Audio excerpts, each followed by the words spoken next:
بسم اللہ الرحمن الرحیم۔ السلام علیکم۔ شادی کی پہلی رات جب میں نے اپنی بیوی سے پوچھا کہ کیا تم کسی کو پسند کرتی ہو تو اس نے خاموشی سے ہاں میں سر ہلا دیا تھا۔ کاش میں جان پاتا کہ اس کی وہ معصوم ہاں میرے اندر شک کا ایسا زہر گھول دے گی جو ایک دن مجھے وحشی بنا دے گا۔ دوست کی باتوں میں آ کر میں نے اپنی بیوی پر بدکاری کا الزام لگا دیا اور اسے اندھا دھند ڈنڈوں سے مار مار کر لہوحان کر دیا۔ جب اسپتال کے ICU میں اس کے آخری سانسوں کے درمیان اس کا موبائل کھلا تو سامنے آنے والے ایک باعث میسج نے میرے پیروں تلے سے زمین نکال دی، کیونکہ کوئی بھی مرد دنیا میں اتنا شکی مزاج نہیں ہوتا جتنا بدقسمت میں بن چکا تھا۔ دن رات اندر ہی اندر گھٹ گھٹ کر جیتا تھا اور روز مر رہا تھا، مگر اپنی ہی بیوی سے کچھ پوچھنے کی ہمت مجھ میں نہیں تھی۔ ویسے بھی تو وہ معصوم ہر وقت میرے شدید دباؤ میں رہتی تھی، میں جیسا کہتا وہ ویسے ہی کرتی، مگر اپنی کم عمری اور نادانی کی وجہ سے اکثر اس سے چھوٹی موٹی بھول چوک ہو جاتی تھی۔ اس دن جب میں غصے میں گھر میں داخل ہوا تو وہ چارپائی کے اوپر چڑھ کر دیوار کے ذریعے باہر گلی میں جھانک رہی تھی۔ سب سے عجیب بات تو یہ تھی کہ وہ ہمیشہ دور سے ہی میری موٹر سائیکل کی آواز پہچان لیتی تھی، اور آج میرے گھر کے اندر داخل ہو جانے پر بھی وہ باہر دیکھنے میں اتنی مصروف تھی کہ اسے میری آمد کا پتہ ہی نہ چلا۔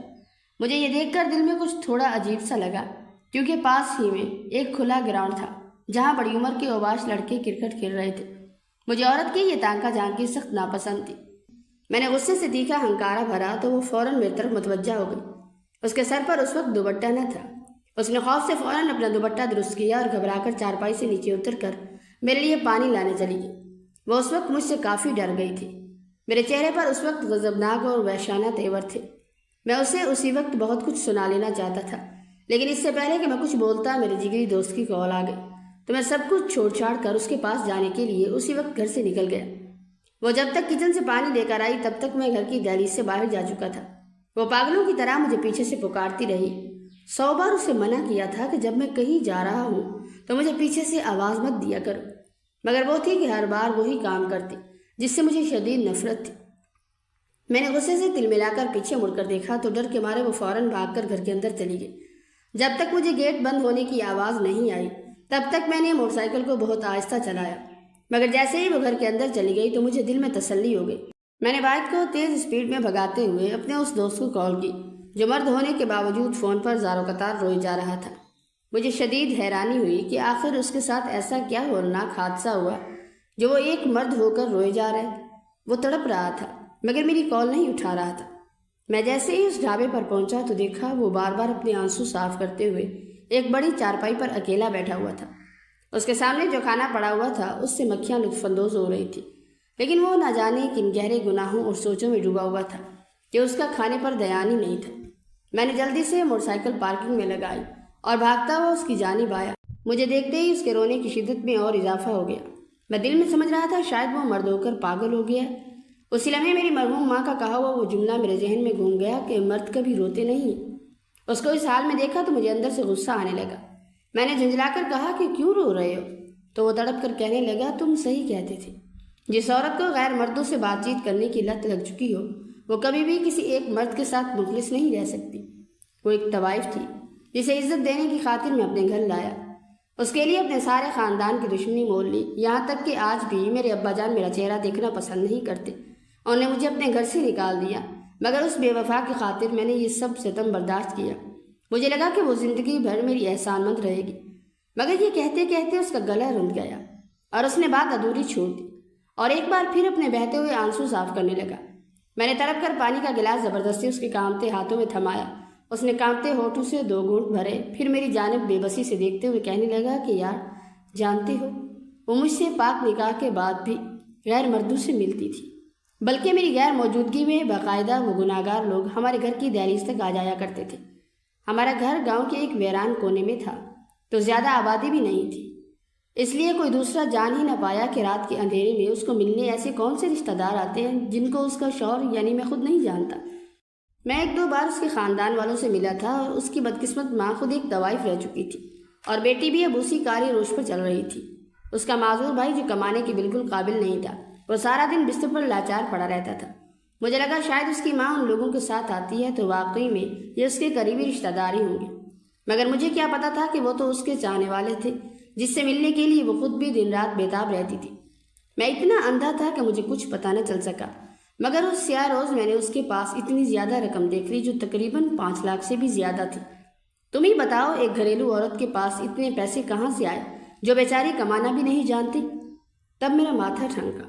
میں نے غصے میں آ کر تھوڑا سا اس پر تشدد کیا تو وہ گناہوں کا بوجھ سہ نہیں پائی اور فوراً روتے ہوئے اقبال جرم کر لیا کہ وہ میری غیر موجودگی میں ان غیر مردوں سے ملتی تھی۔ اب اگر میں اس کو طلاق دیتا ہوں تو پورے علاقے کے ساتھ ساتھ خاندان بھر میں میری شدید بے عزتی ہوگی اور سب کو پتہ چل جائے گا کہ آخر میں نے اس کو چھوڑا کیوں۔ اب میں ایک ایسی عجیب مصیبت اور دلدل میں پھنس چکا ہوں جہاں سے نکلنے کا کوئی راستہ نہیں۔ گھر کرائے کا ہے۔ سگے باپ نے طوائف سے شادی کرنے کے جرم میں مجھے دھکے دے کر گھر سے بھی نکال دیا۔ اب جاؤں تو آخر جاؤں کہاں؟ نوکری بھی اس کے کہنے پر چھوڑ چکا ہوں اور جو کاروبار شروع کیا ہے وہ دن بدن بدترین نقصان میں جا رہا ہے۔ اب تم ہی میرے بھائی بتاؤ کہ میں کیا کروں؟ قرضے والے روز فون کر کے میرا جینا حرام کرتے۔ وہ گناہگار بیوی مجھے وہ پیسے دینا چاہتی ہے مگر میرے اندر کا غیرت مند مرد مر چکا ہے، لیکن میں وہ پیسے نہیں لے سکتا۔ ایسی حرام کمائی مجھ پر قیامت تک حرام ہے۔ یہ کہہ کر وہ بچوں کی طرح پھوٹ پھوٹ کر رونے لگا اور میں ہکا بکا گنگ اسے دیکھتا رہ گیا۔ میں تو پہلے ہی اسے منع کرتا تھا کہ وہ اس لڑکی کو اپنی پاکیزہ زندگی میں شامل نہ کرے۔ میں نے زبردستی اس کے ہاتھ پر کچھ پیسے رکھتے ہوئے اسے دلاسا دیا۔ اس کے ٹوٹے ہوئے دل میں ایک امید تھی کہ سب ساتھ چھوڑ جائیں گے، لیکن میرا یہ یار میرا ساتھ نہیں چھوڑے گا۔ شاید اسی واسطے وہ دنیا میں کسی اور کو بتانے کی بجائے مجھے اپنا سب کچھ بتا چکا تھا، لیکن اس کی اس ہولناک داستان نے میرے اندر بھی شک کا ایک بہت بڑا گھر کر لیا تھا، کیونکہ ٹھیک 6 دن پہلے میں نے اپنی بیوی کے پاس 10,000 روپے دیکھے تھے۔ حالانکہ میں خود اسے کبھی اتنے پیسے نہیں دیتا تھا، تو پھر آخر اس کے پاس یہ 10,000 کہاں سے آئے؟ میں گمسم سوچنے لگا۔ اس نے تو بس مجھے اتنا بتایا تھا کہ اس نے ان پیسوں سے میرے لیے خوبصورت سوٹ اور پرفیوم لیے۔ مجھے بے وقوف اور اندھے انسان میں اس وقت اتنی ہمت بھی نہیں تھی کہ میں اس سے ڈائریکٹ پوچھ سکتا کہ اس کے پاس یہ رقم کہاں سے آئی۔ اس کو اس وقت خوش دیکھ کر میں بھی دل ہی دل میں خوش ہو گیا تھا، مگر اب دوست کی باتیں سن کر میرے اندر کا سویا ہوا شک ایک بار پھر انگڑائی لے کر بیدار ہو چکا تھا۔ میں اسی وحشت میں فوراً اپنے گھر پہنچا۔ تذبذب کی حالت میں نے بائک کو گھر سے چند قدم دور ہی کھڑا کر دیا۔ سامنے دیکھا تو کوئی انجان لڑکا تھا جو منہ ہی منہ میں کچھ گناتے ہوئے میرے گھر کی دہلیز سے باہر نکل رہا تھا۔ میری بیوی گیٹ پر کھڑی مسکرا کر اسے خداحافظ بول رہی تھی اور وہ لڑکا نہ جانے کیوں شرمائے جا رہا تھا۔ مجھے اچانک سامنے دیکھتے ہی ان دونوں کے جیسے اوسان خطا ہو گئے۔ میری بیوی تو خوف کے مارے جلدی سے گھر کے اندر چلی گئی، جبکہ وہ لڑکا وہاں ایک پل رکنے کی بجائے وہاں سے الٹے قدموں بھاگ نکلا۔ میں تو پہلے ہی دوست کی وجہ سے شدید شک کی دلدل میں مبتلا تھا، اب تو میری بیوی نے خود مجھے اپنے اوپر وار کرنے کا موقع دے دیا تھا۔ میں جلدی سے غصے میں تلملاتا ہوا گھر کے اندر گیا اور وحشانہ انداز میں بیوی کے سر پر جا کھڑا ہوا۔ اس کے ہاتھ مجھے پانی کا گلاس دیتے ہوئے اس وقت برے طریقے سے کانپ رہے تھے، جیسے وہ رنگے ہاتھوں پکڑی گئی ہو۔ میں نے اس کے چہرے کے تاثرات کو جانچا تو وہ حد سے زیادہ ڈری ہوئی اور سہم چکی تھی۔ میں نے بغیر کسی تمہید کے کڑکدار آواز میں پوچھا کہ کون تھا وہ لڑکا؟ وہ مجھے جواب دیتے ہوئے بری طرح ہکلا رہی تھی۔ مجھے تبھی پکا محسوس ہوا کہ یہ عورت مجھ سے صاف جھوٹ بول رہی ہے۔ اس کے ڈرتے ہوئے کہنے کے مطابق وہ اس کی دور کی خالہ کا بیٹا ہے جو اس شہر آیا ہوا تھا، تو میرے گھر محض مجھ سے ملنے چلا آیا۔ میرا جی تو چاہا کہ میں اسے اسی وقت ایک زوردار تھپڑ اس کے منہ پر رسید کروں، مگر زبردستی مٹھیوں کو بھینچنے میں خود پر قابو پانے کی آخری کوشش کرنے لگا۔ اس سے پہلے کہ مجھے وہ خوفزدہ ہو کر کچھ اور بتاتی، میں غصے میں کچن کی طرف چلا آیا۔ وہاں دیکھا تو کچن کی شیلف پر ہی بہت سے پیسے پڑے ہوئے تھے۔ میری آنکھوں میں حیرت کے ساتھ ساتھ ایک شدید غصہ عود آیا۔ ابھی میں اپنے برباد دوست کی ہولناک باتیں سن کر آیا تھا۔ اس کی باتوں کا مجھ پر اس وقت اتنا گہرا اثر ہوا کہ میں اپنی بیوی پر بھی شک کرنے پر مجبور ہو رہا تھا۔ میں دل سے شک نہیں کرنا چاہتا تھا، مگر حالات اور وجوہات ہی کچھ ایسی بن رہی تھی کہ مجھے سب کچھ سچ لگ رہا تھا۔ اگلے ہی پل اس نے جلدی سے وہ شیلف پر رکھے پیسے اٹھا لیے اور مٹھی میں بند کر کے اپنے پیچھے چھپانے لگی۔ میں نے غصے کے مارے زبردستی اس کی نازک کلائی کو اتنے زور سے پکڑا کہ ایسا محسوس ہوا جیسے وہ ابھی ٹوٹ جائے گی، مگر میں نے وحشیوں کی طرح اس کی انگلیاں کھولتے ہوئے زبردستی وہ سارے پیسے اس کے ہاتھ سے چھین لیے۔ وہ ہکا بکا روتی ہوئی مجھے دیکھتی رہ گئی۔ اس کی معصوم آنکھوں سے ٹپ ٹپ آنسو بہہ رہے تھے، کیونکہ میں نے اس کا بازو اتنی بے رحمی سے پکڑا ہوا تھا کہ وہاں پر میری انگلیوں کے نیلے نشان بن چکے تھے۔ اس کی آنکھوں میں میرے لیے ایک گہرا شکوہ تھا، مگر میں نے اس وقت نظر انداز کر دیا اور غصے سے چلاتے ہوئے پوچھنے لگا کہ یہ پیسے کہاں سے آئے ہیں۔ وہ روتے ہوئے کہنے لگی کہ خالہ جان نے عیدی بھجوائی ہے۔ میں نے غصے سے دانت پیستے ہوئے کہا تو پھر مجھ سے چھپا کیوں رہی ہو؟ یہ مجھے دے دو۔ وہ انکار میں سر ہلانے لگی تو میں نے ضبط کا دامن چھوڑ کر اسے منہ پر ایک زوردار تھپڑ دے مارا۔ وہ سارے پیسے کھینچ کر میں اکیلا اپنے اندھیرے کمرے میں آ بیٹھا۔ مجھے نہیں معلوم کہ میرے پیچھے کچن میں اس کی کیا حالت تھی، مگر میرے شکی ذہن میں ابھی بھی بہت سے خوفناک سوالات گردش کر رہے تھے کہ میں نے تو کبھی زندگی میں اس کی چچی یا خالہ کا وہ بیٹا نہیں دیکھا تھا، تو پھر آخر وہ انجان لڑکا کون تھا؟ ابھی انہی اندھیری سوچوں اور بھیانک سوالوں کے تانے بانے میں پھنسا ہوا تھا کہ رات کے 10 بج گئے، مگر وہ اب تک کمرے میں لوٹ کر نہ آئی تھی۔ مجھے پہلے تو لگا کہ وہ شاید میری اس سخت زبردستی اور تھپڑ پر مجھ سے شدید ناراض ہو گئی ہے۔ میں اسی پچھتاوے اور غصے کے ملے جلے احساس کے ساتھ بستر سے اٹھ کر کچن میں گیا تو وہاں گپ اندھیرا تھا اور دروازہ بند پڑا تھا، وہاں کوئی بھی موجود نہیں تھا۔ میں نے دل میں ڈرتے ہوئے دوسرے کمرے کا رخ کیا، یہاں تک کہ سارا گھر چھان مارا، مگر وہ مجھے پورے گھر میں کہیں بھی دکھائی نہ دی۔ آگے والا صحن تو میں پہلے ہی دیکھ چکا تھا۔ جب میں دل میں ایک نامعلوم سے خوف کو لیے گھر کے پچھلے سنسان صحن میں آیا تو دیکھا کہ وہ مدھم روشنی میں ایک کاغذ پر جھکی ہوئی انتہائی رازداری سے کچھ لکھنے میں مصروف تھی۔ میں دور کھڑا سائے کی طرح اسے دیکھتا رہا۔ وہ تقریباً 5 یا 10 منٹ تک اس کاغذ پر لکھتی رہی اور ساتھ ہی ساتھ چور نظروں سے ارد گرد کا جائزہ بھی لے رہی تھی۔ شاید اس کے معصوم دل میں یہ شدید ڈر تھا کہ کہیں میں اچانک اس کے سر پر نہ پہنچ جاؤں۔ اس سے پہلے کہ میں غصے میں اس کے قریب جاتا، وہ جلدی سے اٹھی اور صحن میں پڑی بھاری چارپائی کو گھسیٹ کر دیوار کے بالکل قریب کیا۔ اپنے جوتے اتار کر وہ اس کے اوپر چڑھی اور پھر دیوار کے اس پار اندھیرے میں جھانکنے لگی۔ وہ کاغذ جو اب تک اس کے ہاتھ میں تھا اس نے دیوار کی دوسری سمت کسی انجان آدمی کے ہاتھ میں تھمایا تھا۔ ہمارے گھر کی دیواریں اتنی بڑی نہیں تھی، اس لیے مجھے اس دھندلے اندھیرے میں بھی اس آدمی کا صاف ہاتھ دکھائی دیا جس کی انگلی میں فیروزے کی ایک چمکدار انگوٹھی پہنی ہوئی تھی۔ مجھے اسی وقت جھٹکا لگا اور یاد آیا کہ دن کے وقت جو لڑکا ہمارے گھر سے گنگناتے ہوئے نکلا تھا اس نے بھی بالکل اسی طرح کی انگوٹھی پہن رکھی تھی۔ اگر وہ واقعی اس کا کوئی دور کا خالازاد تھا تو پھر وہ رات کی اس بھیانک پیر اس سے چھپ کر یوں کیوں مل رہی تھی؟ اور اس خفیہ پرچے میں آخر کیا لکھا ہوا تھا؟ میں جو ایک پل پہلے اپنے برے رویے کی معافی مانگنے کے خیال سے یہاں آیا تھا، اب غصے سے پاگل ہو کر فوراً اس کی جانب بڑھا، مگر اسی لمحے میرے ہاتھ میں موجود موبائل وائبریٹ ہوا۔ خدا کا شکر تھا کہ وہ سائلنٹ پر تھا، اس لیے اس تک میری آمد کی آواز نہیں گئی۔ اسکرین پر دیکھا تو ایک بار پھر اسی دوست کی کال تھی۔ میں نے جیسے ہی فون اٹھایا تو وہ دوسری طرف سے ایک بار پھر زار و قطار روتے ہوئے کہنے لگا کہ یار میری بیوی اپنی ہٹ دھرمی سے باز نہیں آ رہی، وہ اب بھی وہی گندے کام کرنے میں مصروف ہے۔ اسے اس بات سے کوئی فرق نہیں پڑتا کہ اس کے شوہر کو کیا اچھا لگتا ہے اور کیا برا۔ وہ مجھے بھی اپنے اس معذور بھائی کی طرح بے غیرت اور بے حس بنانا چاہتی ہے۔ وہ اپنے دل میں کیا سمجھتی ہے کہ وہ جو چاہے گی کر لے گی؟ میں ایک شریف اور غیرت مند انسان ہوں، میں اسے ہرگز اپنی عزت کا جنازہ نکالنے نہیں دوں گا۔ دوست کی یہ تڑپتی ہوئی باتیں سن کر تو میرا دماغ ہی گھوم گیا۔ مجھے لگا اگر میں نے اپنی بیوی کو اسی وقت ڈھیل دی یا کچھ نہ کہا تو کہیں وہ بھی دوست کی بیوی کی طرح ہٹ درمی پر نہ اتر آئے، کہیں وہ بھی میرے سامنے ہی اس لڑکے سے کھلم کھلا ملنا شروع نہ کر دے۔ غصے اور غیرت سے میری رگیں تنی ہوئی تھی اور آنکھوں کے سامنے ارد گرد کے مناظر دھندلانے لگے تھے۔ میں اسی وحشت میں پچھلے صحن میں کھڑا تھا جب اچانک کسی نے پیچھے سے میرے کندھے پر اپنا نرم ہاتھ رکھا تو میں بری طرح ہڑبڑا گیا۔ مڑ کر سامنے دیکھا تو بیوی کھڑی تھی۔ وہ مجھ سے ڈرتے ڈرتے پوچھنے لگی کہ آپ رات کے اس پہر باہر اکیلے کیا کر رہے ہیں؟ سب خیریت تو ہے نا؟ میں نے اپنے لہجے کو زبردستی سنبھالتے ہوئے کہا کچھ نہیں، بس دوست کی کال ہے۔ تم یہ بتاؤ تم اب تک کہاں تھی؟ میں اپنی آنکھوں سے دیکھنا چاہتا تھا کہ وہ اب کیا جھوٹ بولتی ہے۔ وہ ہمیشہ کی طرح میری آنکھوں میں دیکھنے کی بجائے اپنی نظریں چراتے ہوئے دھیمی آواز میں کہنے لگی کہ میں تو پچھلے کمرے میں نماز پڑھ رہی تھی۔ میں نے اس کے جھوٹ پر طنز کرتے ہوئے کہا کہ جائے نماز تو تمہارے ہاتھ میں ہے نہیں، تو پھر نماز کیسے پڑھ رہی تھی؟ وہ گھبرا کر کہنے لگی میں نے وہیں چارپائی پر کھڑی کر دی۔ میں نے اس سے پیچھا چھڑانے کے لیے کہا ٹھیک ہے، میں دوست کی اہم کال سن کر آتا ہوں، تم کمرے میں جاؤ۔ جیسے ہی وہ اندر گئی میں دبے پاؤں پچھلے صحن میں واپس آیا اور چارپائی پر دیکھا تو وہاں دور دور تک کوئی جائے نماز کھڑی ہوئی نہیں تھی۔ یہ کھلا جھوٹ دیکھ کر میرا خون کھولنے لگا۔ میں اپنے خواب و خیال میں بھی نہیں سوچ سکتا تھا کہ جو لڑکی ہر چھوٹا بڑا کام مجھ سے پوچھ کر کرتی ہے وہ میری پیٹھ پیچھے مجھ سے اتنا بڑا اور ہولناک جھوٹ بولے گی۔ میں باہر کھڑا اکیلا اپنے دوست کی باتیں سنتا رہا اور جب کافی دیر بعد غصے سے بھرا ہوا اپنے اندھیرے کمرے میں آیا تو وہ بستر پر چادر اوڑھے سو چکی تھی۔ میں بھی اس کے پاس اپنے بستر پر نیم دراز ہو گیا، لیکن اس رات میری آنکھوں سے نیند غائب ہو چکی تھی۔ میں رات بھر جاگ کر یہی سوچتا رہا کہ آخر اس کے پاس اتنے پیسے کہاں سے آتے۔ پچھلے 1 مہینے سے تو میں نے خود اسے گھر کے راشن تک کے پیسے نہیں دیے تھے، مگر اس عورت نے مجھ سے ایک بار بھی کوئی شکایت نہیں کی تھی، بلکہ برابر میرا ہاتھ بٹاتے ہوئے گھر کا سارا خرچہ اکیلے اٹھایا کرتی تھی۔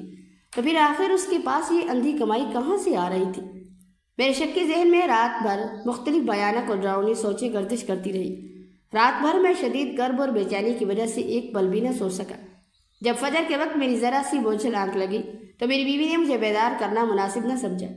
میں اٹھ کر صبح زبردستی اپنے جذبات پر قابو پاتے ہوئے چائے ناشتے کے لیے باورچی خانے میں گیا تو اس کے چہرے پر خفگی یا ناراضگی کا کوئی نام و نشان تک نہ تھا، بلکہ وہ سلیقے سے اپنا کام کرتی رہی۔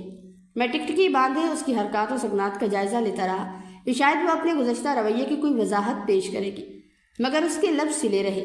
سچ تو یہ ہے کہ میں نے بھی اس سے کوئی ایسا سیدھا سوال نہیں پوچھا تھا جس کے جواب میں وہ اپنے دامن کی صفائی دیتی۔ میں تو بس اپنے ہی دل میں وہم کے ایک لا علاج مرض میں مبتلا ہو رہا تھا اور رفتہ رفتہ خود کو اس بھیانک دلدل میں دھنساتا جا رہا تھا۔ میرے ذہن میں یہی فاسد خیال جڑ پکڑنے لگتا کہ شاید اس دنیا کی ہر عورت کی فطرت ایک جیسی ہی ہوتی ہے۔ اب تمام شواہد بالکل عیاں تھے کہ وہ میری غیر موجودگی میں کسی نامعلوم شخص سے ملاقات کرتی تھی، جسے وہ محض اپنا ایک دور کا رشتہ دار بتاتی تھی۔ تبھی یکایک میرے دل میں یہ خیال آیا کہ کیوں نہ اس کی تایا کو فون کر کے اصل سچ معلوم کروں کہ کیا واقعی ان کا کوئی عدنان نامی بھتیجا ہے یا اس کے خاندان میں کوئی اور لڑکا جس کا نام موجود ہے۔ نہ جانے اس دن میرے دماغ میں یہ وسوسہ کیسے آیا۔ یہ بات ذہن میں گونجتے ہی میں نے فوراً اس کے بزرگ تایا کا نمبر ڈائل کیا۔ عام سے حال احوال کی گفتگو کے بعد جب میں نے عدنان کے متعلق دریافت کیا تو وہ کہنے لگے کہ ہاں، اس کا ایک کزن ہے جس کا نام عدنان ہے۔ یہ سن کر میں فون کاٹنا ہی چاہتا تھا کہ انہوں نے ٹوکا اور کہنے لگے، لیکن میاں آپ یہ سب کیوں پوچھ رہے ہیں؟ میں نے بات بناتے ہوئے جواب دیا کہ وہ اصل میں ہمارے ہاں آیا ہوا تھا، لیکن اس وقت گھر میں موجود نہیں تھا میں، تو سوچا کیوں نہ اس کی خیر خیریت پوچھ لوں۔ وہ آگے سے تلخ لہجے میں بولی کہ وہ عدنان تو یہاں ہمارے ساتھ دیہات میں مقیم ہے اور کبھی کبھار روزگار کے سلسلے میں شہر کا رخ کرتا ہے، مگر ایک بات گوش گزار کر لو کہ ماضی میں اس کی اور تمہاری عالیہ کی باقاعدہ منگنی طے پا چکی تھی۔ میرا بھائی جب تک زندہ رہا اس نے اس عدنان کے گھر آنے پر کڑی پابندی عائد کر رکھی تھی، اور اب تم نے شادی کے بعد اسے اتنی چھوٹ دے دی ہے کہ وہ جب چاہے تمہاری دہلیز پار کر سکے۔ اپنی عقل کو ہاتھ مارو اور اس پر تھوڑی نظر رکھو۔ اس کے تایا کے یہ زہر میں مجھے الفاظ سننے کی دیر تھی کہ غیرت اور غصے سے میرا دماغ موف ہونے لگا۔ میں نے الوداع کہے بغیر ہی فوراً کال کاٹ دی۔ اب تو میرے سامنے سارا سچ کھل کر آ چکا تھا۔ مجھے یاد آیا کہ شادی کی پہلی رات تھی جب میں نے اس سے سوال کیا کہ کیا وہ ماضی میں کسی کو چاہتی تھی، تو اس نے شرما کر اس بات پہ سر ہلایا تھا۔ اس لمحے تو میں نے یہی جانا کہ وہ مجھ سے محض ہنسی مذاق کر رہی ہے، لیکن اصل بات یہ تھی کہ جب سے اس نے وہ اعتراف کیا تھا تب سے ہی میں لاشعوری طور پر وہم کی گرفت میں آ چکا تھا۔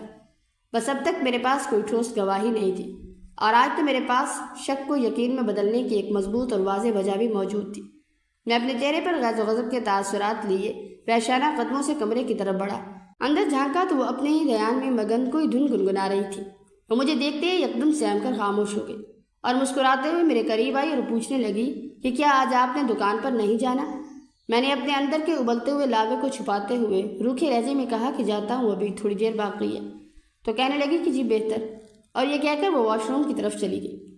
اسی لمحے میرے شکی دماغ میں ایک چالاک منصوبہ بننے لگا، کیوں نہ اسے یہ جھوٹا دلاسا دوں کہ میں کام پر جا رہا ہوں اور پھر میں چپکے سے گھر کے اندر ہی چھپا رہوں، تاکہ میں اپنی آنکھوں سے دیکھ سکوں کہ آخر ان دونوں کے درمیان ایسی کون سی پوشیدہ باتیں ہوتی ہیں جو وہ لڑکا روز میری پیٹھ پیچھے اس سے ملنے چلا آتا ہے، اور میں ہر صورت اسے رنگے ہاتھوں پکڑنا چاہتا تھا۔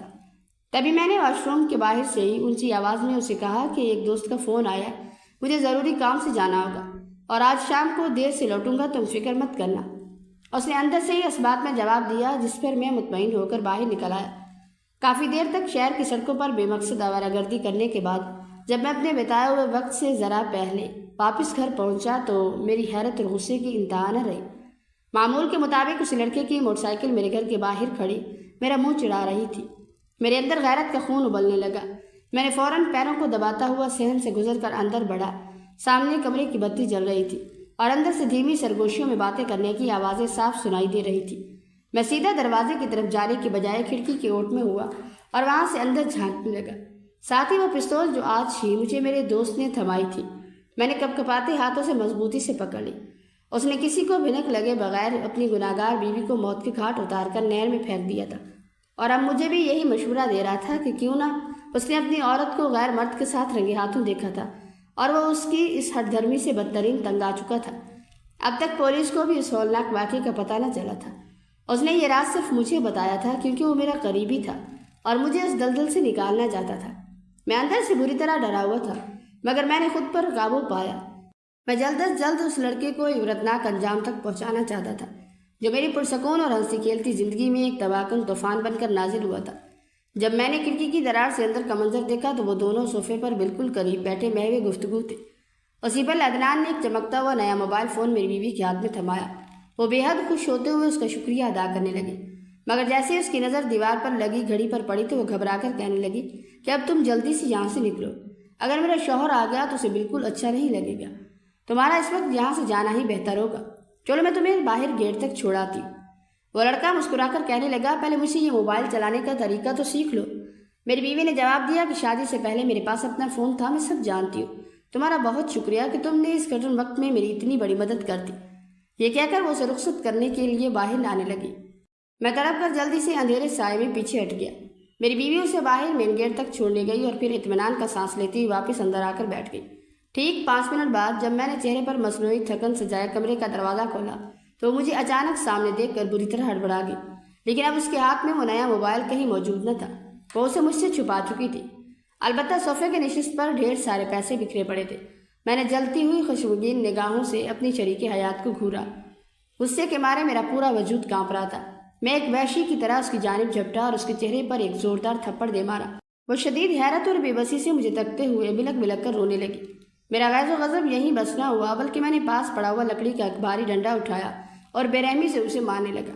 وہ درد سے چلاتے ہوئے اپنے ہاتھوں سے اپنا دفاع کرنے کی کوشش کرنے لگی تو میرا طیش مزید بڑھ گیا۔ اس وقت میرا بس نہیں چل رہا تھا کہ اسے جان سے ہی مار ڈالوں۔ میں نے اسے بولنے یا سنبھلنے کا ایک موقع بھی نہ دیا اور وہ رو رو کر اپنی صفائیاں پیش کرتی رہی اور درد سے تڑپتے ہوئے لگاتار پوچھتی رہی کہ آخر اس کا قصور کیا ہے۔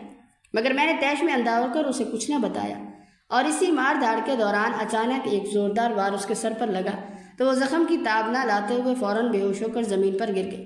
میں نے غصے سے ہانپتے ہوئے اس کا وہ نیا موبائل ڈھونڈنا شروع کر دیا۔ میں نے غصے میں پورا گھر الٹ پلٹ کر دیکھ لیا مگر فون کہیں نہ ملا۔ جب میں غسل خانے کی طرف گیا تو وہاں کوڑے دان کے اندر وہ موبائل پڑا ہوا تھا۔ میں نے کانپتے ہاتھوں سے اسے اٹھایا تو اس پر کوئی لاک نہیں لگا تھا۔ میں نے فوراً اسے کھول کر پڑتال کی تو دیکھا میرے علاوہ وہاں اس کے کزن عدنان کا نمبر موجود تھا۔ میں نے جیسے ہی اس کی چیٹ کھول کر وہاں آیا ہوا آخری وائس میسج پلے کیا تو وہ سنتے ہی میرے پیروں تلے سے زمین نکل گئی۔ میرا سارا شک ایک ہی پل میں کافور ہو گیا۔ میں پچھتاوے کی آگ میں جلتا ہوا جلدی سے اپنی بیوی کی جانب بھاگا، اسے بازو میں اٹھایا اور پاگلوں کی طرح اسپتال لے کر پہنچا۔ مگر وہاں ایمرجنسی میں ڈاکٹر نے معائنے کے بعد جو ہولناک خبر سنائی اس نے میری روح تک فنا کر دی۔ سچ تو یہ ہے کہ جب میں چھوٹا تھا تو میرے والد بھی ایسے ہی میری مظلوم ماں کو بے رحمی سے مارا کرتے تھے۔ وہ چھوٹی چھوٹی معمولی باتوں پر آپے سے باہر ہو جاتے تھے اور میری بیچاری ماں روتی رہتی، ان کے سامنے ہاتھ جوڑتی اور گڑ گڑاتی رہ جاتی مگر وہ ایک نہ سنتے۔ وہ میرے سامنے ہی میری ماں پر اتنا تشدد کرتے کہ وہ کئی دن اٹھ کر بیٹھنے کے قابل بھی نہ رہتی تھی۔ میں جب روتے ہوئے انہیں روکنے کی کوشش کرتا تو وہ مجھ پر بھی ہاتھ اٹھا دیتے تھے۔ 1-2 بار تو انہوں نے مجھے سزا کے طور پر دوسرے اندھیرے کمرے میں بند کر دیا تھا۔ والد ہمیشہ والدہ کو ایک ہی دھمکی سے ڈراتے تھے کہ وہ دوسری شادی کر لیں گے اور والدہ اکیلی روتی رہ جائیں گی۔ وہ واقعی اس دھمکی سے اتنا خوفزدہ ہو جاتی کہ والد کی ہر جائز اور ناجائز بات کو چپ چاپ مان لیا کرتی تھی۔ والد دراصل پڑوس میں رہنے والی زینب خالہ کو دل و جان سے پسند کرتے تھے اور اسی سے بیاہ رچانا چاہتے تھے، مگر میری والدہ جو کہ ایک اچھی خاصی جائیداد کی مالکہ تھی سو انہوں نے دولت کی خاطر اسی سے شادی کرنا مناسب سمجھا تھا۔ وہ زندگی بھر اپنی بیوی میں اسی زینب خالہ کا عکس ڈھونڈتے رہے اور وہ عکس نہ ملنے پر وہ سارا غصہ میری ماں پر نکالتے اور ہر وقت ان پر چیختے چلاتے رہتے۔ والدہ بہت جتن کرتی تھی کہ والد کی ہر خواہش پوری کرے اور ان کی پسند کے مطابق بن سور کر رہا کرے، مگر وہ ہمیشہ ناکام ہی رہتی کیونکہ والد کسی نہ کسی بات میں کیڑے نکال ہی لیتے تھے۔ میری ماں کے والدین بچپن میں ہی وفات پا چکے تھے۔ ان کا ایک اکلوتا بھائی تھا جس نے زمین جائیداد بہن کے حوالے کر کے یہ سمجھ لیا کہ اس نے اپنے سارے فرائض بخوبی انجام دے دیے۔ اب بہن جیتی ہے تو جیے اور مرتی ہے تو بے شک مر جائے۔ اس نے کبھی پلٹ کر بہن کی خیر خیریت تک نہ پوچھی۔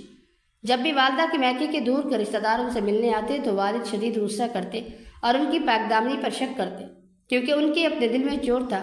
انہیں لگتا تھا کہ اگر وہ خود زینب خالہ سے محبت کے باوجود دوسروں سے تعلق بنا سکتے ہیں تو ان کی بیوی بھی ایسی ہی ہوگی۔ دوسری طرف وہ مکار زینب خالہ انہیں مسلسل بھڑکاتی رہتی اور جھوٹ بولتی کہ میں نے خود تمہاری بیوی کو ایک انجان آدمی کے ساتھ کھیتوں کی اوٹ میں دیکھا ہے۔ وہ اس سے بڑی رازداری سے باتیں کر رہی تھی اور وہ مجھے دیکھتے ہی وہاں سے بھاگ نکلی۔ جب جب والد اس قسم کی من گھڑت باتیں سنتے تو والدہ سے مزید بدظن ہوتے جاتے اور گھر آ کر ان پر قیامت ڈھاتے۔ وہ مکار عورت تو یہ سب دیکھ کر خوش ہوتی تھی۔ جب ہمارے گھر سے میری تڑپتی ہوئی ماں کے رونے کی آوازیں اس کے کانوں میں جاتی تو وہ خوشی سے کھل اٹھتی تھی۔ ان دنوں والد کا اس زینب خالہ کے گھر میں بہت زیادہ آنا جانا تھا۔ وہ عورت اپنی بیوہ ماں کے ساتھ رہتی تھی اور اسے ایک بار طلاق بھی ہو چکی تھی کیونکہ اس کی ساس کے مطابق وہ بھائی تھی۔ حالانکہ اس میں کوئی نقص نہیں تھا، بلکہ قصور اس کے سابقہ شوہر میں تھا، جس کے بعد اس نے 3 شادیاں کی مگر اولاد کی نعمت سے محروم رہا اور مجبوراً دوسری اور تیسری بیوی کے ساتھ نباہ کرنے پر مجبور تھا۔ خیر وہ عورت طلاق لے کر بیٹھ چکی تھی۔ والد اور وہ بہت پہلے ہی ایک دوسرے کو چاہتے تھے، مگر خاندانی دشمنی اور چپقلش کے باعث وہ ایک نہ ہو سکے۔ مگر اب حالات بدل چکے تھے۔ ایک روز والد میری ماں کو بنا بتائے اس زینب خالہ سے خفیہ نکاح کر کے اسے دھڑلے سے ہمارے گھر لے آئے۔ تب میں محض 15 برس کا ایک لاچار بچہ تھا۔ میں نے اپنے والد کی طرف شدید حقارت اور نفرت سے دیکھا، جو اتنی بڑی غلطی اور ناانصافی کرنے کے باوجود الٹا میری مظلوم ماں کو ہی بے رحمی سے پیٹ رہے تھے، اور وہ مکار زینب ایک کونے میں کھڑی یہ سب دیکھ کر دل ہی دل میں خوش ہو رہی تھی۔ اپنی دوسری بیوی پر محض جھوٹی مردانگی ظاہر کرنے کے لیے وہ میری پہلی ماں کو مار رہے تھے۔ مجھے اسی لمحے اپنے سگے باپ سے شدید گھن اور نفرت محسوس ہونے لگی۔ اگلے ہی روز جب میں سو کر اٹھا تو میری ماں گھر میں کہیں موجود نہیں تھی، وہ نہ جانے کہاں چلی گئی تھی۔ میرے پوچھنے پر والد نے مجھے الٹا خوب مارا پیٹا اور کڑکدار آواز میں کہا تیری ماں مجھے چھوڑ کر بھاگ گئی ہے کیونکہ میں نے دوسری شادی کر لی ہے۔ مجھے یہ سن کر اپنے کانوں پر یقین نہ آیا، مگر والد مسلسل اسی بات پر بضد تھے کہ وہ جاتے جاتے گھر سے سارا سونا اور نقدی بھی سمیٹ کر لے گئی ہے۔ اس وقت میرے معصوم اور کچے ذہن میں یہ بات زبردستی بٹھا دی گئی کہ باپ نے چونکہ دوسری شادی کر لی تھی، اس لیے ماں نے اس کا بدلہ لینے کی خاطر گھر سے بھاگنے کا یہ قدم اٹھایا۔ شروع کے کچھ روز زینب اور والد صاحب میں خوب پیار محبت رہا، مگر جلدی ان کے درمیان بھی بدترین جھگڑے شروع ہو گئے، کیونکہ وہ عورت شادی سے پہلے بھی میرے والد سے چھپ چھپ کر ملا کرتی تھی۔ اس لیے والد کے دل میں موجود شک کا وہ بھیانک کیڑا مرا نہیں تھا، بلکہ اب اور زیادہ طاقتور ہو چکا تھا۔ اب وہ اپنی اس دوسری بیوی پر بھی سخت پابندیاں لگاتے اور انہیں ہر وقت کمرے میں قید رکھتے تھے، مگر وہ بھی پہلی ماں کی طرح خاموش رہنے والی نہیں تھی۔ وہ شوہر کا بھرپور مقابلہ کرتی۔ سچ کہتی ہے کہ عورت کے کردار پر کبھی ناحق شک نہیں کرنا چاہیے، کیونکہ وہ خود پر جھوٹا الزام برداشت نہیں کر سکتی اور پھر غصے میں آ کر وہی کچھ کرنے لگ جاتی ہے جس چیز کا اس پر الزام لگایا جاتا ہے۔ اور بدقسمتی سے زینب خالہ بھی اسی غلط راہ پر چل پڑی تھی۔ وہ اب ہمارے محلے میں رہنے والے ایک پڑوسی صاحب جمال صاحب سے چوری چھپے ملنے لگی، اور اس بات کے متعلق مجھے سب معلوم تھا، مگر میں سہم کر چپ رہا، کیونکہ خالہ نے مجھے اکیلے میں بری طرح ڈرایا تھا کہ اگر میں نے اپنے باپ کو کچھ بھی بتایا تو وہ جمال سے کہہ کر میرے باپ کو جان سے مروا دے گی۔ میں اپنی سگی ماں کو تو پہلے ہی کھو چکا تھا، اب اس خوفناک موڑ پر اپنے باپ کو نہیں کھو سکتا تھا۔ ان سے ہزار نفرت کرنے کے باوجود بھی دل کے کسی کونے میں ان کے لیے خاص رشتہ اور مقام اب بھی باقی تھا۔ مگر ایک سیاہ روز والد نے زینب خالہ کو اس پڑوسی کے ساتھ رنگے ہاتھوں پکڑ لیا۔ بس پھر کیا تھا، غصے سے پاگل والد نے خالہ کے سر پر لکڑی کی اتنی شدید اور کاری ضرب لگائی کہ وہ موقع پر ہی تڑپ کر دم توڑ گئے۔ والد صاحب یہ دیکھ کر برے طریقے سے ڈر گئے اور انہوں نے رات کے اندھیرے میں نہ جانے اس کی لاش کو کہاں غائب کر کے چھپا دیا۔ مجھے شدید حیرانی ہوئی تھی کہ والد کی اس دوسری شادی کے بعد ان سے اب کسی بھی بھیانک قدم کی امید کی جا سکتی تھی۔ اب تو میرے اندر بھی شک نے ایسے جنم لیا تھا کہ وہ خون کے ساتھ میری رگوں میں دوڑنے لگا تھا۔ پھر ایک دن زینب خالہ کی بوڑھی ماں بلقیس بیگم روتی پیٹتی ہمارے گھر آئیں۔ انہوں نے یہاں آ کر جو ہولناک انکشاف کیا، اس نے مجھے اپنے باپ کی صورت سے ہمیشہ کے لیے نفرت کرنے پر مجبور کر دیا۔ میں اپنی ماں سے بے پناہ محبت کرتا تھا، اور سچ یہ تھا کہ میرے سفاک باپ نے اپنی اس دوسری بیوی کے کہنے میں آ کر میری معصوم ماں کو دھکے دے کر گھر سے نکال دیا تھا، اور پورے علاقے میں یہ جھوٹی تہمت مشہور کر دی تھی کہ میری ماں گھر سے بھاگ گئی ہے۔ اور دوسری طرف زینب خالہ کو تو انہوں نے خود اپنے ہاتھوں سے قتل کیا تھا۔ جب بلقیس بیگم کو یہ سب سچ معلوم ہوا تو غصے میں بفری ہوئی ہمارے گھر میں داخل ہوئی۔ والد کے جیسے یہ بنک لگی کہ ان کا یہ بھیانک راز کھل چکا ہے اور وہ بوڑھی عورت سب جان چکی ہے، تو وہ اسی رات گھر سے ایسے غائب ہوئے کہ پھر زندگی میں کبھی مڑ کر واپس نہ آئے۔ اب میں اور وہ بوڑھی بلقیس خالہ اس سنسان گھر میں بالکل اکیلے رہ چکے تھے۔ ہم نے ان کا اپنا پرانا گھر کرائے پر دے دیا اور وہ میرے ساتھ ہی رہنے لگی۔ میں نے مجبوری میں اپنے والد کے ہی وہی کپڑے کی دکان سنبھالی، حالانکہ میرا دل وہاں جا کر کام کرنے کو بالکل نہیں چاہتا تھا، مگر انہوں نے مجھے بہت مجبور کیا۔ مجھے کاروبار کا کوئی تجربہ نہیں تھا، اس لیے پہل تو مجھے بہت بھاری نقصان اٹھانے پڑے، مگر پھر رفتہ رفتہ کام سمجھ آنے لگا اور کاروبار میں فائدہ ہی فائدہ ہونے لگا۔ اس دنیا میں نہ تو میرے ننیال کا کوئی رشتہ دار تھا اور نہ ہی کوئی ددیال کا کوئی بندہ۔ کبھی کبھی تو مجھے اپنے حالات دیکھ کر ایسا لگتا جیسے میں کوئی لاوارث انسان یا کسی یتیم خانے میں پلنے والا وہ بھی بس بچہ ہوں جو اپنے سگے ماں باپ کے نام تک سے واقف نہیں ہوتا۔ میں روز رات کو بستر پر اکیلا رو کر سوتا اور خدا سے اپنی ماں سے ملنے کی گڑ گڑا کر دعا کرتا تھا، مگر میں 25 برس کا ہو گیا اور میری یہ دعا کبھی قبول نہ ہوئی۔ اب بلقیس خالہ میری شادی کے خواب دیکھنے لگی تھی، کیونکہ وہ خود بہت بیمار رہتی تھی اور ان سے گھر کا کام کاج نہیں ہو پاتا تھا، مگر میں نے شادی کے نام سے صاف انکار کر دیا، کیونکہ میں بچپن میں اپنے ماں باپ کا وہ عبرتناک انجام دیکھ چکا تھا۔ اب میں مزید کسی بھی عورت پر اعتبار نہیں کر سکتا تھا۔ ان رشتوں سے تو مجھے ویسے بھی شدید نفرت ہو گئی تھی۔ چنانچہ مجبوراً ہمیں گھر کے کام کاج کے لیے ایک نوکرانی رکھنی پڑی۔ جب کافی عرصہ وہ نوکرانی ہمارے گھر میں کام کرتی رہی تو اس نے لالچ میں آ کر مجھے اپنے حسن کے جال میں پھنسانے کی بھرپور کوشش کی، مگر جب میں اس کے بہکاوے میں نہیں آیا تو ہمارے مویشیوں کے باڑے میں کام کرنے والے ایک ملازم کو اپنی طرف مائل کرنے لگی اور اس سے ناجائز تعلقات بنانے پر مجبور کرنے لگی۔ حالانکہ وہ نوکرانی خود پہلے سے شادی شدہ تھی، پھر وہ پیٹھ پیچھے ایسی شرمناک حرکتیں کر رہی تھی۔ بس اسی دن سے میرے دل میں یہ بات پکی بیٹھ گئی کہ شاید اس دنیا کی کوئی بھی عورت کسی ایک مرد کے ساتھ کبھی مخلص نہیں رہ سکتی۔ میں نے اس ملازمہ کو اسی وقت نوکری سے برطرف کر کے گھر سے باہر نکال دیا اور بلکیس خالہ کو جا کر یہ مزہ سنا دیا کہ اب میں شادی کرنے کے لیے تیار ہوں۔ اس وقت میری عمر 27 برس ہو چکی تھی۔ خالہ نے خوش ہو کر مجھ سے پوچھا کہ بیٹا کیا تم کسی لڑکی کو پسند کرتے ہو؟ میں نے نفی میں سر ہلا دیا تو انہوں نے اگلے ہی دن رشتے کرانے والی مائی کو گھر بلا لیا اور میری شادی کے لیے کچھ خاص اور کڑی شرطیں تھیں کہ لڑکی نہ تو زیادہ پڑھی لکھی ہو اور نہ ہی اس نے زندگی میں کبھی موبائل فون استعمال کیا ہو، کیونکہ میرے شکی ذہن کو یہی لگتا تھا کہ موبائل استعمال کرنے والی لڑکیاں اچھے کردار کی مالک نہیں ہوتی اور وہ اسکرین کے پس پردہ اس پوشیدہ دنیا میں کسی نہ کسی مرد کے ساتھ رابطے میں رہتی ہے، اور مجھے ایسی لڑکیوں سے شدید نفرت تھی۔ زہرا مجھ سے پورے 10 سال چھوٹی تھی، وہ بالکل ان پڑھ تھی اور موبائل تو دور کی بات اس نے کبھی شہر کی دنیا تک نہیں دیکھی تھی۔ جب بلکیس خالہ نے مجھے اس کے بارے میں بتایا تو میں دل ہی دل میں بے حد خوش ہوا اور میں نے فوراً شادی کے لیے حامی بھر دی۔ اس تھوڑی سی دیر کے لیے جیسے میرے اندر رہنے والا وہ شکی مزاج شخص عارضی طور پر مر چکا تھا، مگر اب جب میرے دوست نے اپنی بیوی کی بدکرداری کے بارے میں بتایا تو ایک بار پھر سے میرے اندر سوئے ہوئے اس بھیانک شک نے انگڑائی لی اور میں دوبارہ اسی عذاب کی زندگی میں لوٹ آ گیا اور اپنے ہی اندر گھٹ گھٹ کر مرنے لگا۔ بلکیس خالہ نے تو میری شادی کے محض ایک ہفتہ بعد ہی اس دنیا سے رخصت ہو گئی۔ بیوی کے ساتھ زندگی گزارتے ہوئے بھی 2 سال ہی ہوئے تھے کہ اچانک اس کا کزن عدنان ہمارے گھر آنے جانے لگا۔ حالانکہ بلکیس خالہ کے بتانے کے مطابق وہ یتیم تھی اور اس کا اس دنیا میں کوئی سہارا نہیں تھا، بس ایک چچا اور چچی تھے جن کے اپنے بچے بھی بہت چھوٹے تھے۔ تو پھر آخر یہ عدنان کون تھا؟ میں اسی ششپنج اور تذبذب میں دن رات مبتلا رہا۔ شروع میں تو میں اپنی کم عمر بیوی سے کچھ کہہ نہ سکا، مگر جب میرے صبر اور برداشت نے جواب دیا تو میں نے اسے رنگے ہاتھوں پکڑنے کا حتمی فیصلہ کر لیا اور سچ جانے بغیر ہی غصے میں آ کر اس کے سر پر لکڑی کا بھاری بار کر دیا۔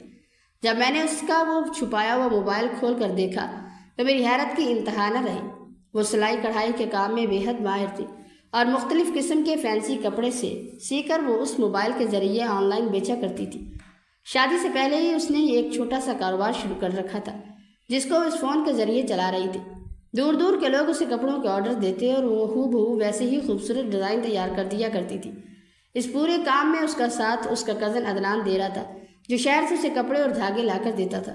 عدنان اور میری بیوی کی کوئی غلط نیت یا گناہ کا ارادہ نہیں تھا، مگر جس طرح وہ مجھ سے ڈر کر اپنے اس کام کو چھپا رہے تھے تو انہوں نے لاشعوری طور پر مجھے اپنے اوپر شک کرنے پر مجبور کر دیا تھا۔ مگر میں اب یہ سچ جاننا چاہتا تھا کہ اس کے چچا نے تو فون پر مجھ سے کہا تھا کہ عدنان اور اس کی ماضی میں منگنی رہ چکی تھی، تو پھر اس موبائل کے وائس میسج میں وہ اسے بار بار بھائی بھائی کہہ کر کیوں مخاطب کر رہی تھی؟ اگر ان کے درمیان کوئی پرانا افیئر یا کوئی ایسی بات ہوتی تو وہ اسے کبھی بھائی نہ کہتی۔ میں پچھتاوے کی آگ میں جلتا ہوا فوراً بے ہوش بیوی کی جانب بڑھا۔ اس کے سر سے تیزی سے خون بہہ رہا تھا۔ میں پاگلوں کی طرح اسے اسپتال لے آیا تو وہاں موجود لیڈی ڈاکٹر نے مجھے خوب کھری کھری باتیں سنائیں اور پولیس میں رپورٹ درج کرانے کی سخت دھمکی دی، کیونکہ میری بیوی امید سے تھی اور اس شدید ذہنی اور جسمانی تشدد اور خون کے بہنے کی وجہ سے ہمارے ہونے والے بچے کی جان بھی جا سکتی تھی۔ جب مجھے اس کے حاملہ ہونے کی خبر ملی تو میں شرمندگی سے اپنی ہی نظروں میں بری طرح گر گیا کہ میں اس دوست کے کہنے پر نہ جانے اپنی پاک دامن بیوی کے بارے میں کیا کیا بھیانک باتیں سوچنے لگا تھا۔ ابھی تک اسے ہوش نہیں آیا تھا اور ڈاکٹر کو یہ شدید خدشہ تھا کہ اگلے 24 گھنٹوں سے پہلے وہ بیدار نہ ہوئی تو کہیں وہ ہمیشہ کے لیے کوما میں نہ چلی جائے۔ میں اندر سے بری طرح ڈرا اور سہما ہوا تھا اور اسپتال کے سرد فرش پر خدا کے حضور سجدہ ریز ہو کر رو کر اپنی معصوم بیوی کی زندگی اور صحت کی دعائیں مانگ رہا تھا۔ میرے اس بے بنیاد شک کرنے کی وجہ سے آج وہ زندگی اور موت کی کشمکش میں اس حال میں موجود تھی۔ میں نے اسی پریشانی میں اس کے چچا کو دوبارہ فون کیا تو وہ میرا نمبر دیکھ کر فون اٹھا نہیں رہے تھے، اور جب بڑی مشکل سے انہوں نے کال اٹھائی تو مجھے تو عجیب ٹال مٹول سے کام لینے لگے۔ تبھی مجھے پکا احساس ہوا کہ دال میں کچھ تو کالا ہے اور مجھے اب ہر صورت میں اس کے اصل گھر جانا ہے۔ چنانچہ شادی کے بعد پہلی بار جب میں سچ کی تلاش میں اس کے دور دراز گاؤں میں پہنچا تو مجھے گاؤں کے چوپال پر سب سے پہلے آدمی جو ملا، میں نے اس سے بے چینی میں اپنی بیوی کے بارے میں پوچھا تو وہ حیرت سے آنکھیں پھاڑے کہنے لگا کہ میاں یہ تم کیا کہہ رہے ہو؟ کیا صفیہ کی بیٹی زہرا اب بھی زندہ ہے؟ ایسا کیسے ہو سکتا ہے؟ اس کے چچا نے تو پورے گاؤں میں یہ اڑا رکھا تھا کہ وہ کب کی مر کھپ چکی ہے۔ اس بوڑھے دیہاتی کی یہ بات سنتے ہی مجھے فوراً سمجھ آ گئی کہ اس کا مکار چچا اب تک مجھ سے صرف اور صرف جھوٹ بول رہا تھا۔ میں نے بڑی عاجزی سے اس آدمی سے درخواست کی کہ خدا کے لیے آپ مجھے اس پرانے گھر لے چلیے جہاں وہ شادی سے پہلے رہتی تھی۔ تو وہ نفی میں سر ہلا کر کہنے لگا، میاں اب وہاں زہرا نہیں بلکہ اس کا دودھ شریک بھائی عدنان رہتا ہے، میں اس کا نمبر تمہیں دیتا ہوں، تم اس سے رابطہ کر لو، وہ تمہیں ہر بات کا سچ سچ بتا دے گا۔ اس بوڑھے کے منہ سے دودھ شریک بھائی کا لفظ سن کر تو میرے پیروں تلے سے زمین ہی نکل گئی۔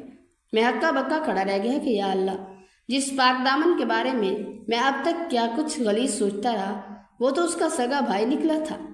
میں شرمندگی سے پانی پانی ہوتا ہوا اور خود اپنی عقل کو صلاحیں سناتا ہوا عدنان کا نمبر ملا کر اسے کال کرنے لگا۔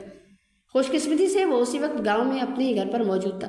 اس نے مجھے فوراً اپنے پاس بلایا اور جیسے ہی میں نے اسے ہسپتال کا سارا ماجرا سنایا تو وہ غصے اور دکھ سے اپنا سر پکڑ کر زارو قطار رونے لگا اور بولا کہ میاں یہ تم نے کیا غضب کر دیا، کچھ بھی کرنے سے پہلے ایک بار ہم سے پوچھ تو لیا ہوتا۔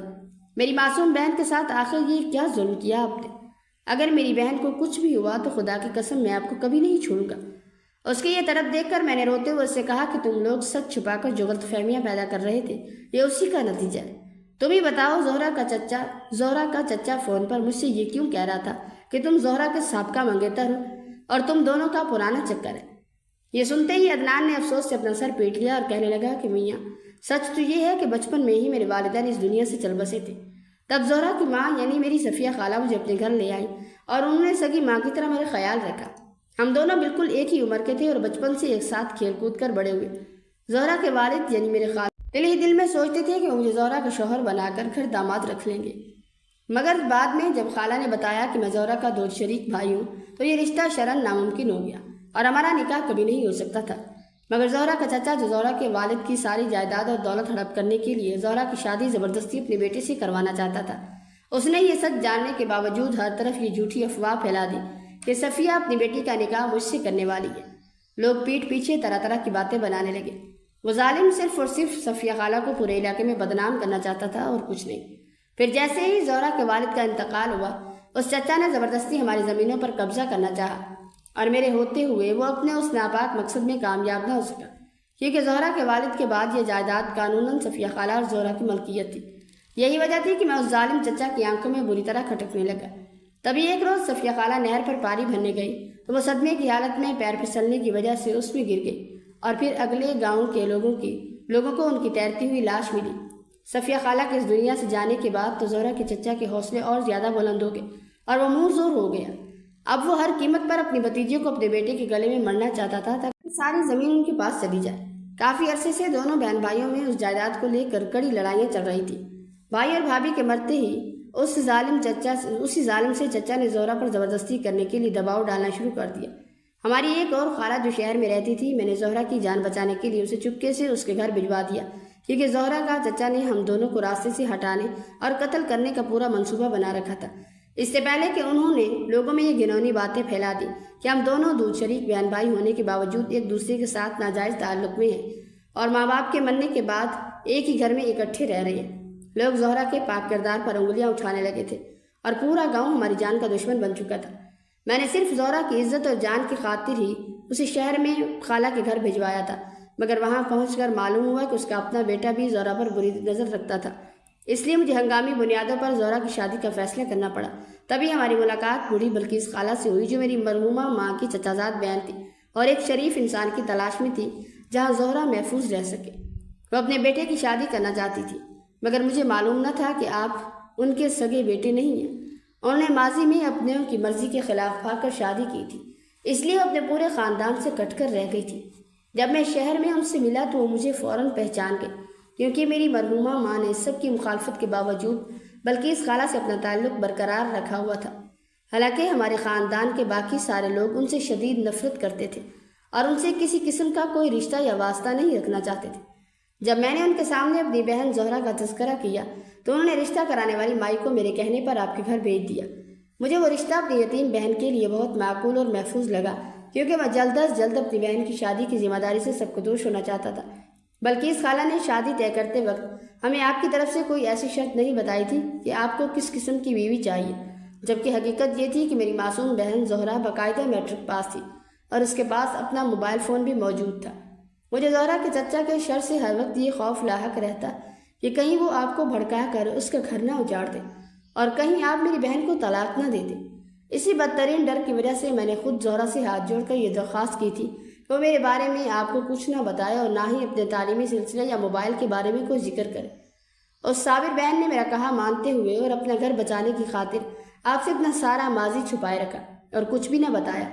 جس روز زہرا کے چچا نے گنڈوں کے ساتھ ہمارے گاؤں والے گھر پر جان لیوا حملہ کیا تھا، اسی رات میں نے اپنی بہن کی جان بچانے کے لیے پورے علاقے میں یہ جھوٹی خبر مشہور کر دی تھی کہ زہرا کا انتقال ہو چکا ہے۔ یہ سن کر چچا اور گاؤں کے لوگ خاموش ہو گئے اور زہرا کے والد کی چھوڑی ہوئی ساری دولت اور جائیداد پر اس کے ظالم چچا نے زبردستی قبضہ کر لیا تھا۔ میرے حصے میں صرف تھوڑی سی زمین آئی تھی جو خالہ اپنی زندگی میں ہی محبت کے طور پر میرے نام کر گئی تھی۔ میری بہن زہرا سلائی کڑھائی کے کام میں بے حد ماہر تھی۔ جب گاؤں میں ہمارے ہاں فاقے کرنے کی نوبت آ گئی اور وہ زمین بھی بالکل بنجر نکلی تو ہم دونوں بہن بھائیوں نے اکیلے محنت کرنے کی ٹھانی۔ وہ گھر میں چھپ کر ڈیزائنر سوٹ تیار کرتی اور میں انہیں شہر جا کر بیچتا تھا۔ یوں ہی ہم دونوں کا دال دلیا چلتا تھا۔ آپ سے شادی کے بعد بھی اسے مجبوری میں یہ آن لائن کام کرنے کا سلسلہ پوشیدہ طریقے سے جاری رکھا کیونکہ اس کے چچا اب بھی ہمارے جانی دشمن بنے ہوئے تھے۔ میں کسی قیمت پر نہیں چاہتا تھا کہ ان ظالموں کو بھنک بھی ملے کہ زہرا بھی زندہ ہے، ورنہ وہ اسے دوبارہ مارنے کی کوشش کرتے۔ وہ زمین جسے محض بنجر اور بیکار کہہ کر چچا نے مجھے وہاں کام کرنے سے روک دیا تھا، وہ مکار اب خود اس پر جدید کاشتکاری کرنے لگے اور لاکھوں کا منافع کمانے لگے۔ علاقے کے سبھی لوگوں کو اس ناانصافی کا بخوبی علم تھا، مگر چونکہ چچا برسر اقتدار اور بااثر تھے اس لیے کسی میں اتنی جرأت نہ تھی کہ ان کے سامنے سچ بول پاتا۔ مجبوراً مجھے اپنی جان بچانے کے لیے وہ گاؤں چھوڑنا پڑا۔ اب میں کبھی کبھار ہی یہاں اپنے پرانے مٹی کے گھر کا چکر لگاتا ہوں، لیکن زیادہ تر وقت شہر میں ہی گزرتا ہے۔ اس ظالم چچا نے زہرا کے بعد مجھے بھی بدنام کرنے کی بہت کوششیں کی، مگر وہ اپنے ناپاک عزائم میں کبھی کامیاب نہ ہو سکے۔ انہوں نے آپ کا سراغ لگانے اور آپ تک پہنچنے کی بھی بھرپور کوشش کی تھی تاکہ آپ سے زہرا کو پوچھ سکے، مگر میں ہر بار ایک مضبوط دیوار بن کر ان کے بیچ میں آ گیا۔ کافی بار انہوں نے مجھ پر اجرتی قافلوں سے قاتلانہ حملے بھی کروائے، مگر سچ کہتے ہیں کہ جس کو اللہ رکھے اسے کون چکے۔ عدنان کے منہ سے ہونے والے اس عبرتناک اور سچے انکشاف پر میں اپنا سر تھام کر رہ گیا۔ پچھتاوے اور ندامت کے مارے میرے پاس الفاظ ختم ہو چکے تھے۔ بغیر اسے کوئی جواب دیے یا اپنا چہرہ دکھائے میں چپ چاپ اسپتال کی طرف بھاگا، جہاں میری مظلوم بیوی کو ہوش آ چکا تھا۔ میں نے کمرے میں داخل ہوتے ہی فوراً روتے ہوئے اس کے سامنے اپنے ہاتھ جوڑ دیے اور پیروں میں گر کر اس سے گڑ گڑا کر معافی مانگنے لگا۔ وہ شدید حیرت اور بے بسی سے میری طرف دیکھنے لگی کہ جی شوہر ابھی چند گھنٹے پہلے تیش میں اندھا ہو کر اسے جان سے مارنے کے در پہ تھا، وہ اب اچانک اس منہ سے اس کے سامنے گھٹنوں کے بل بیٹھ کر آنسو بہا رہا ہے۔ تبھی میں نے روتے ہوئے اس کے بھائی عدنان سے ہونے والی ملاقات اور سچی گفتگو کے بارے میں بتایا تو اس نے نم آنکھوں کے ساتھ اپنا سر جھکا لیا۔ وہ دل سے مجھ سے شدید ناراض اور رنجیدہ تھی، اسی لیے وہ مجھ سے کوئی بات نہیں کرنا چاہتی تھی۔ اور دوسرا، جتنا بے رحمی سے میں نے اس کے سر پر ڈنڈے کا وار کیا تھا اس کی وجہ سے اس کا بہت سارا خون بہہ چکا تھا اور وہ جسمانی طور پر بدترین کمزور ہو چکی تھی، کمزوری محسوس کر رہی تھی، اس لیے وہ تڑپ کر بھی کوئی جواب مجھے نہیں دے پائے۔ میں نے بھی اس کی حالت پر رحم کھاتے ہوئے اسے مزید مجبور نہ کیا اور آرام کرنے دیا۔ پھر میرے ذہن میں اچانک اپنے اس مکار دوست کی صورت گھوم گئی۔ میں اسپتال سے باہر نکلا اور وہ لوڈڈ پستول جو مجھے عامر نے اپنی بیوی کو قتل کرنے کے بعد دی تھی اسے مضبوطی سے تھامے سیدھا اس کے گھر جا پہنچا۔ وہ اپنے کمرے میں بالکل بے سود لیٹا ہوا خالی نظروں سے چھت کو گھور رہا تھا۔ میں نے نفرت سے تلملاتے ہوئے وہ پستول زور سے اس کے ہاتھ میں تھمائی اور وہ اچھل کر بیٹھا اور مجھے پیچھے سے بار بار مخاطب کرتا رہا، مگر میں نے مڑ کر کبھی بھی اس سانپ کی طرف نہیں دیکھا اور فوراً اپنے موبائل سے اس کا نمبر ہمیشہ کے لیے بلاک کر ڈیلیٹ کرتے ہوئے اسے کڑی تنبیہ کی کہ دوبارہ زندگی میں کبھی مجھ سے رابطہ کرنے کی کوشش نہ کرے، کیونکہ اس جیسے بدکردار اور شکی انسان کے کہنے میں آ کر ہی میں نے اپنی حور جیسی پاک دامن بیوی پر اتنا بڑا ظلم ڈھایا تھا۔ اگلے ہی روز محلے میں یہ سنسنی خیز خبر ملی کہ عامر نے اپنی بیوی کے قتل کا اعتراف کرتے ہوئے خود کو پولیس کے حوالے کر دیا اور وہ اپنے انجام کو پہنچ چکے۔ ادھر اسپتال میں میری سچی توبہ اور زاری دیکھ کر میری معصوم بیوی نے مجھے اپنے بڑے دل سے معاف کر دیا تھا۔ میں خوشی اور پچھتاوے کے ملے جلے جذبات کے ساتھ اسے گاڑی میں لیے واپس اپنے گھر آ رہا تھا، جب راستے میں ایک سگنل پر ایک بوڑھی مانگنے والی عورت نے ہمارے آگے ہاتھ پھیلائے۔ میں نے جیسے ہی کھڑکی سے اس کا جھریوں بھرا چہرہ دیکھا تو مجھے لگا جیسے میں نے اس عورت کو پہلے بھی کہیں دیکھا۔ جب میں نے غور سے اس کے نین نقش دیکھے تو میری روح تک کانپ گئی۔ وہ کوئی اور نہیں بلکہ میری سگی اجڑی ہوئی ماں تھی۔ وہ مجھے بھی پہچان کر خوف کے مارے فوراً وہاں سے بھاگنے لگی، مگر میں نے گاڑی روکی اور پاگلوں کی طرح سڑک پر اس کا پیچھا کرنے لگا۔ تھوڑی دور جا کر وہ بوڑھی اور نعیف ماں ہانپتے ہوئے رک گئی۔ میں نے روتے ہوئے اس کا ہاتھ پکڑا اور کہا، ماں تم کہاں چلی گئی تھی؟ تم نے مجھے کیوں اکیلا چھوڑا؟ وہ زارو قطار روتی ہوئی سچ اگلنے لگی کہ بیٹا، تمہارے ظالم باپ نے مجھے بندوق کی نوک پر دھمکی دی تھی کہ اگر میں کبھی واپس لوٹی یا تمہیں یہ سچ بتانے کی کوشش کی تو اس نے زبردستی مجھے گھر سے نکالا ہے تو وہ تمہیں جان سے مار ڈالے گا۔ میں نے صرف اور صرف تمہاری زندگی اور عافیت کی خاطر یہ جدائی اور قربانی قبول کی تھی۔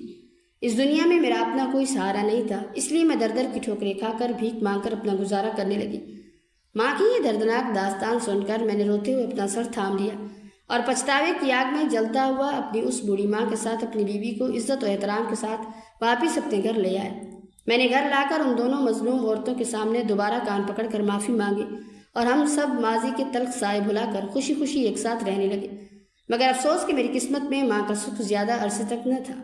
وہ غربت اور بیماریوں کی وجہ سے زیادہ دن زندہ نہ رہ پائی اور میری وفادار بیوی نے ان کے آخری ایام میں ان کی سگی بیٹیوں کی طرح دن رات خوب خدمت کی، اور پھر ایک روز وہ بستر پر ایسی ابدی نیند سوئی کہ پھر کبھی نہ اٹھ سکی۔ اس پورے بھیانک حادثے اور زندگی کے اس گھٹن موڑ کے بعد اب مجھے اپنی بیوی پر 100% پورا بھروسہ ہے کہ وہ مر تو سکتی ہے مگر مجھے دھوکہ کبھی نہیں دے سکتی۔ یہ تو میں اپنے اس شکی دوست عامر کی جھوٹی باتوں میں آ گیا، اور پھر میرا اپنا بچپن بھی چونکہ ایسے ہی شک اور تشدد کے ماحول میں گزرا تھا، اس لیے میرا اس کم عمر لڑکی پر یوں لاشعوری طور پر وہم کرنا بنتا تھا۔ مگر اب ہماری زندگی میں صرف اور صرف محبت اور یقین کا راج ہے۔ میرے عزیزوں، یہ دردناک داستان اس کڑوی حقیقت کا آئینہ ہے۔ شک وہ زہریلا سانپ ہے جو غیروں کی زبان سے نکلتا ہے اور اپنوں کے ہنستے کھیلتے آشانیوں کو ڈس کر راکھ کر دیتا ہے۔ اس لیے مردوں کو یاد رکھنا چاہیے کہ کانوں کا کچا پن اور عورت کی پاک دامنی پر وہم کرنا مردانگی نہیں بلکہ کمزوری ہے، کیونکہ عورت وفا کا وہ سمندر ہے جو شوہر کے ایک سچے پیار کی خاطر اپنی پوری ذات فنا کر دیتی ہے، مگر جب اس کے مان اور سر پر بے گناہی کا وار ہوتا ہے تو عرش الہی بھی کانپ اٹھتا ہے۔ اور جو مرد اپنوں کو چھوڑ کر غیروں کی منافقت پر اعتبار کرتے ہیں وہ آخر کار زندگی کے کسی موڑ پر پچھتاوے کی ایسی آگ میں جلتے ہیں جہاں آنسو تو بہت ہوتے ہیں مگر کھویا ہوا وقت اور مان پھر کبھی لوٹ کر نہیں آتا۔ لہٰذا غیروں کی باتوں کو اپنے گھر کی دہلیز سے باہر رکھ کر اپنی عورت پر اندھا یقین اور احترام کرنا سیکھیں تاکہ کوئی مکار دوست آپ کے مان کو سڑکوں پر نہ رول سکے۔ اور میری اللہ پاک سے دعا ہے کہ وہ ہر گھر کو شکی مزاجی کی اس کالی بلا سے محفوظ رکھے، ہر مرد کو اپنی شریک حیات کا سچا محافظ بنائے، ہر پاک دامن عورت کے مان اور عزت کی حفاظت فرمائے، ہمارے دلوں میں ایک دوسرے کے لیے ایسا سچا یقین اور بے پناہ محبت پیدا کر دے کہ کوئی تیسرا منافق انسان ہمارے ہنستے کھیلتے رشتوں میں کبھی دوریاں نہ پیدا کر سکے۔ آمین ثم آمین۔